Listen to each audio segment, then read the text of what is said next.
You know, some of the most incredible places on Earth have stories behind them that are just as incredible. Today, we're diving into an ancient Irish legend that gives a fantastic explanation for a real-world geological wonder, and it's a tale of giants, pride, and ultimately, some serious cleverness. So, take a look at this. This is the Giant's Causeway in Northern Ireland. We're talking about 40,000 interlocking stone columns, so perfect they almost look like they were carved by hand. Now, science tells us they were formed by an ancient volcanic eruption, but legend? Oh, legend tells a much, much bigger story. And that story kicks off with our main guy, a mostly friendly Irish giant named Finn mcCool. Now, Finn had a big heart, sure, but his ego? Whoa, it was even bigger. And one day, a challenge floated across the sea that his ego simply could not let slide. So in one corner, you have Finn mcCool, a giant who's famous all over Ireland for his strength. And in the other corner, you've got the Scottish giant, Donner, who's been shouting from across the water that Finn's reputation is nothing but hot air and tall tales. For a giant with an ego the size of Finn's, well, them's fighting words. And Finn's response, well, let's just say it was a little over the top. He wasn't just going to swim over there and fight Donner. No, he was going to build a stone path across the entire sea, march right up to Scotland, and settle the score face to face.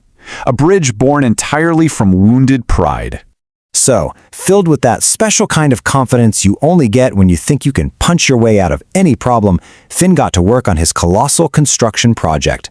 For weeks, Finn just went at it, ripping these massive hexagonal columns out of the ground and chucking them into the sea, creating this magnificent causeway. At last, he connected the two lands.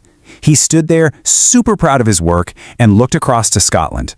And that's when he saw him. For the very first time, he laid eyes on his rival, Donner. And just like that, all his confidence, poof, gone. Finn bolted home in a full-blown panic. He realized Donner wasn't just big, he was like a premium, super deluxe-sized giant. Finn was completely outmatched. In his pride, he hadn't just picked a fight he couldn't win, he had literally built a convenient highway for his own butt-kicking. He needed a new plan, and he needed it, like, yesterday. And this, right here, is where the real hero of our story steps in. Finn's wife, Una. She knew right away that if you can't out-muscle your opponent, you gotta outsmart him. She told Finn to just trust her, and then she handed him a razor. Una's plan was, well, it was as brilliant as it was completely ridiculous. The goal wasn't for Finn to fight Donner, but to make Donner think Finn was someone so terrifying you wouldn't even dream of fighting him. And the bait for this whole trap? A giant, terrifying baby! So, just as Finn is all tucked into his giant cradle, this thunderous knock just shakes the whole cottage. Donner was here, and he was ready to throw down. But instead of a mighty warrior, he found Una, calmly inviting him inside for a cup of tea while he waited. And here we go, step one of the deception.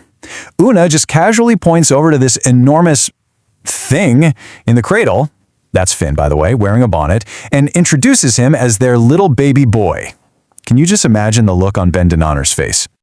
And right there, the seed of doubt is planted. Donner, who's probably the biggest giant he's ever known, is looking at a baby that's his own size. The mental math is happening, and it is terrifying. If that's the son, what in the world does the father look like? But Una, oh, she's not done. She turns up the heat. She mentions the baby is teething and hands him a little snack, a griddle cake. But here's the twist. She'd baked a solid iron pan right inside it.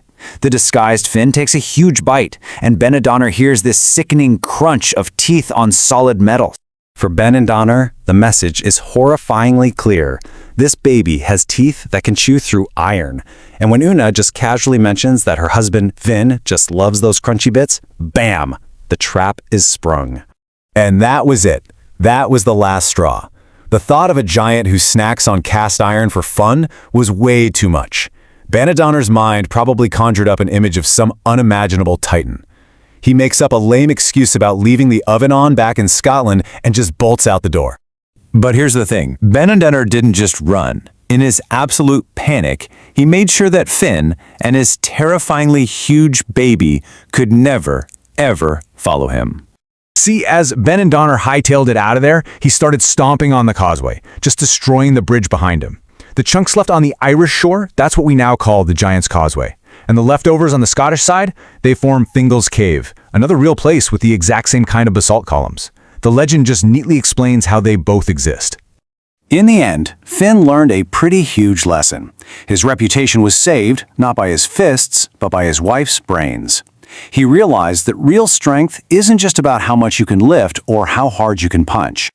And so the legend frames the Giant's Causeway not as a monument to a giant's ego-driven temper tantrum, but to something way more powerful. The triumph of cleverness over brute force and, the wisdom of knowing when to ask for help. It really makes you wonder, doesn't it? Every landscape has a story, whether it's one from science or one from myth.